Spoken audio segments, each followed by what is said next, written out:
خالته أميرة، ايه؟ بتعملي ايه لو حد انتقدك؟ بصي يا نور، على حسب النقد دوت شكله ايه.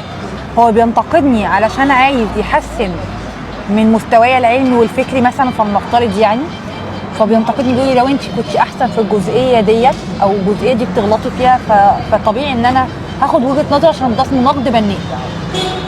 في ناس بقى بينقدوا مركبات نقص، ان هو شايفك كويسه جدا وعايز يهز ثقتك بنفسك، فعشان كده بينقدك. هو عشان يعني يشبع عنده نقطه معينه فبيبدا يضايقك بيها.